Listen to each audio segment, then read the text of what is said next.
बाल कैंसर दिवस। आज सीएम सैनी ने कैंसर सर्वाइवर बच्चों से की मुलाकात। फरीदाबाद के 3 दिवसीय प्रांत अधिवेशन में पहुंचे सीएम सैनी। कहा, सरकार युवाओं को शिक्षा में दे रही पूरी सहयोग। कुरुक्षेत्र में बीजेपी ने थानेसर नगर परिषद उम्मीदवार किए घोषित। सोमवार को सभी प्रत्याशी भरेंगे नामांकन। फरीदाबाद में भाजपा उम्मीदवारों की लिस्ट जारी। नगर निगम चुनाव में नामांकन प्रक्रिया शुरू। नमस्कार, आज की खबर में आपका स्वागत है। मैं हूं आपके साथ शिखा मेहरोत्रा। शुरुआत करते हैं पंजाब हरियाणा खबरों की। हरियाणा के मुख्यमंत्री नायब सिंह सैनी ने अंतर्राष्ट्रीय बाल कैंसर दिवस पर कैंसर सर्वाइवर बच्चों से मुलाकात की। इस दौरान उन्होंने कहा कि सरकार कैंसर के खिलाफ लड़ाई में हमेशा अपने नागरिकों के साथ है।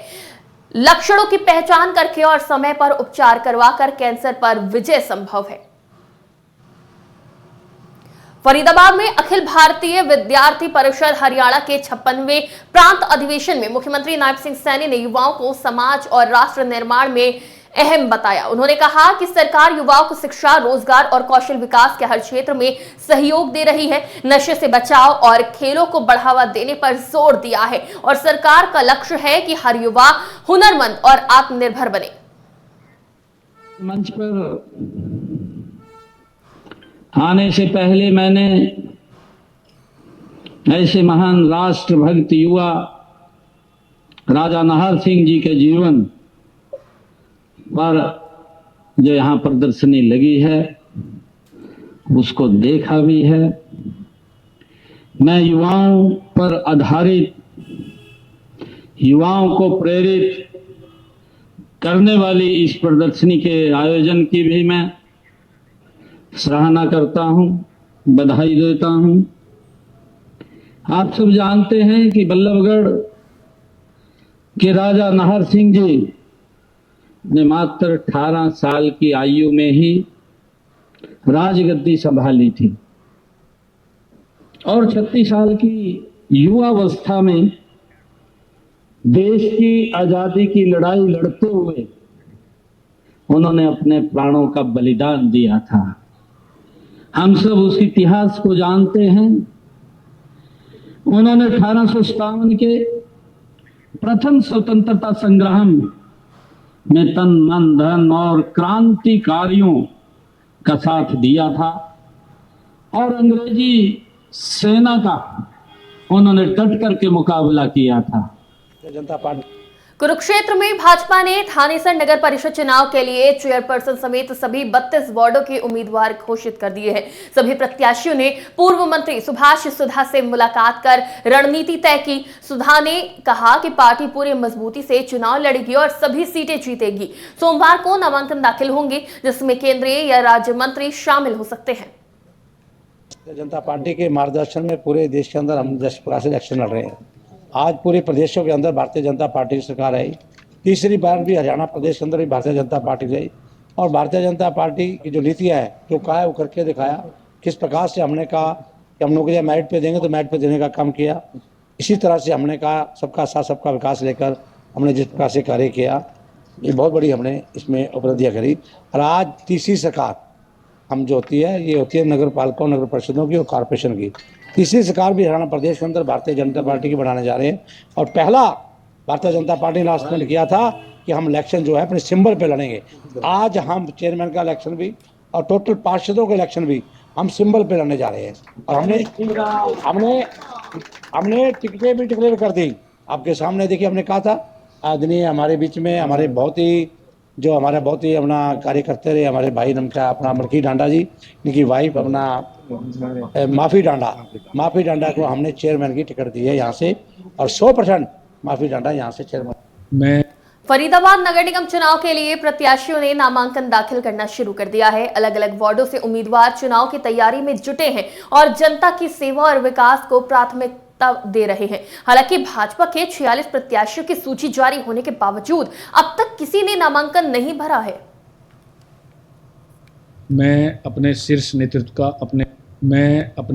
नेतृत्व का अपने सभी पार्टी के अधिकारियों का, पार्टी के कार्यकर्ताओं का और खासकर अपने केंद्र के मंत्री और चौधरी कृष्णपाल गुर्जर और अपने एनआईटी विधायक बड़े भाई सतीश फागना जी का, पूर्व कैबिनेट मंत्री मूलचंद शर्मा जी का, सभी अपने भारतीय जनता पार्टी के शीर्ष नेतृत्व का, अधिकारियों का, कार्यकर्ताओं का मैं सबका धन्यवाद करता हूं और अपने वार्ड की तरफ से धन्यवाद करता हूं कि उन्होंने मेरे जैसे छोटे से कार्यकर्ता को आज भारतीय जनता पार्टी का प्रत्याशी बनाया। मैं उनका बहुत बहुत धन्यवाद करता हूँ। देखो, भारतीय जनता पार्टी एक बहुत बड़ी पार्टी है और वो कैडर की पार्टी है और भारतीय जनता पार्टी में ही विकास हो सकता है, चाहे वो हिंदुत्व की बात हो, चाहे वो आपके नाली गली की बात हो, कोई भी।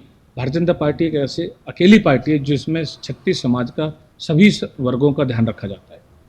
मैं इसी सोच से आए हैं कि विकास करेंगे, लोगों में आएंगे, लोगों की बातें सुनेंगे, उनकी प्रॉब्लम्स को सुनेंगे, उन्हें सॉल्व करेंगे। लोग हमें बताएंगे, वार्ड हमारा परिवार है, मेरा परिवार बताएगा उन्हें क्या समस्याएं आ रही हैं, उन समस्याओं पे काम किया जाएगा, वो सब कुछ सॉल्व किया जाएगा। महिलाओं की सुरक्षा पे बात की जाएगी, साफ सफाई पे ध्यान दिया जाएगा। इन सब पे हमारा पहला फोकस रहेगा कि हमें क्या करना चाहिए। 43 वार्ड को जानते हैं कि इसमें जैसे तिरखा कॉलोनी आती है और जैसे तिरखा कॉलोनी में जो मेन है कि वहाँ पे नालियाँ का पानी का विकास करना है, सीवर का विकास करना है और जैसे शिक्षा पे ध्यान देना है और काफ़ी सारे मुद्दों पे बातें करनी है। फरीदाबाद के अंतर्राष्ट्रीय सूरजकुंड मेले में जहां देश विदेश के हस्तशिल्पियों का क्राफ्ट और कला तथा संस्कृति देखने को मिल रही है, वहीं मेला प्रांगण में मेला प्रशासन द्वारा अलग अलग तरह के सेल्फी पॉइंट भी बनाए गए हैं, जहां खास तौर पर यंग जनरेशन सेल्फी लेकर सूरजकुंड मेला प्रांगण में अपने विजिट की यादें कैद कर रहे हैं और मेला प्रांगण में दुल्हन की डोली विशेष तौर पर महिलाओं के लिए आकर्षण का केंद्र बनी हुई है।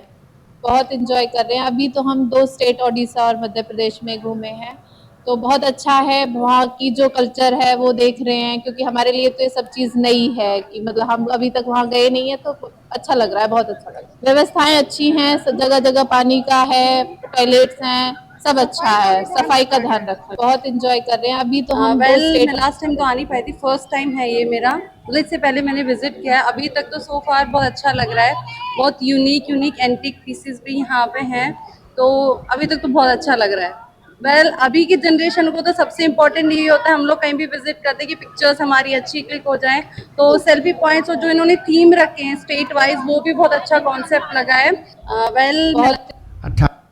के बारे में तो मेरे को पता नहीं था, मेरे मतलब हस्बैंड गए थे, मंदिर गए थे उधर की तरफ में। फरीदाबाद के सिविल अस्पताल में इलाज और एमएलसी के नाम पर मरीजों से हजारों रुपए वसूले जा रहे हैं। झगड़े में घायल युवक से एक ऑपरेटर ने 28,000 रुपए ऐंठ लिए, जबकि सरकारी फीस सिर्फ 250 रुपए है। पीड़ित ने पुलिस में शिकायत दर्ज कराकर दोषियों के खिलाफ कार्रवाई की मांग करी है, जिसके बाद अस्पताल के डॉक्टर और स्टाफ की भूमिका की भी जाँच की जा रही है। 18,000 लिया कैश में और 10,000 जो है सो पेटीएम में लिया। और दूसरे अब किसके नाम से बोले इस पर ये 10,000 भेजो। वहाँ पे वो टिंकू नाम के थे, बोले मेरा नाम टिंकू है, काउंटर पर थे, यहाँ पे पैसा लगता है इतना पैसा। और तो मैंने कैश लिया, 10,000 जो है सो पेटीएम में लिया, भेजवाए। इस तरह का कार्रवाई में इस तरह का नहीं करना चाहिए। जो मैंने कोई गरीब जाए तो वहाँ पे लूट खसोट नहीं करना, उसका बढ़िया से इलाज होना चाहिए, बढ़िया ढंग से सब कुछ करना चाहिए।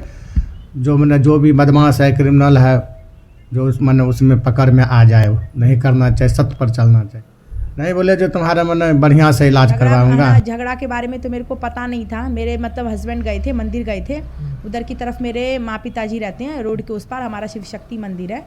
तो ये जब शाम के समय वहाँ पहुँचे तो है ना, इनको गाड़ी का पूजा कराना था, फ़ोन आया जो गाड़ी का पूजा करवाना है, तो ये गए वहाँ गाड़ी का पूजा कराने के लिए। तो अशोक लांबा है जो वहाँ पे ज़मीन है सरकारी, मगर उसे बताता है जो मेरी अपनी ज़मीन है, और फोर्जरी कागज़ बना कर ज़मीन बेचता है वहाँ का। हमारा 50 साल से पिताजी का गाय वाय वहाँ पे बंधती है, तो वो ज़बरदस्ती इनको अपने ऑफिस में बुलाने लगा, जो मेरे ऑफिस में आओ अंदर। तो ये है ना ऑफिस में नहीं गए, इनको बस है ना पकड़ करके मारना शुरू कर दिया धर्म कांटे के पास में। वहाँ पे मारना शुरू कर, 2 मिनट की दूरी पे ही मेरा मंदिर है, वहाँ से सब दिखता है। अब फिर मेरी मम्मी देखी तो घबराए हुए फ़ोन की, जो है ना आँख वाँख फूट गया, मतलब खून इतना बह रहा है। तब मैं दौड़े भागे गई, तो इनको बस ली मैं और इनको बीके लेकर के वहाँ गई। जब मैं बीके लेकर के गई वहाँ पर, तो वहाँ पर ये अशोक लांबा है, ये गाड़ी से अपने बीवी बच्चे लेकर के वहाँ और भी 8-10 आदमी लेकर के ये पहुँच गया। जाते ही सबसे पहले इसने एम्बुलेंस को ठोक दिया। फिरोजपुर पुलिस ने गुप्त सूचना के आधार पर कार्रवाई करते हुए हिमाचल प्रदेश भेजी जा रही अवैध शराब का जखीरा बरामद किया है। मिली जानकारी के अनुसार पुलिस ने ब्लू स्टार एसी ले जा रहे हरियाणा ट्रक को जब्त कर लिया, जिसमें एसी की आड़ में अलग अलग ब्रांड की सैकड़ों बोतलें भरी हुई थी। पुलिस ने ट्रक को कब्जे में ले लिया है। नूंह जिले के फिरोजपुर झिरका थाना क्षेत्र अंतर्गत गांव घाटा शमशाबाद में सिगरेट की डिब्बी को लेकर दो पक्षों में विवाद हो गया। विवाद इतना बढ़ गया कि दोनों पक्षों में लाठी डंडे और जमकर पथराव हो गया, जिसमें महिलाओं सहित कई लोग घायल हो गए हैं, जिन्हें इलाज के लिए स्थानीय अस्पताल ले जाया गया है, जहां से डॉक्टरों ने प्राथमिक उपचार देने के बाद इन्हें दूसरे अस्पताल रेफर कर दिया है।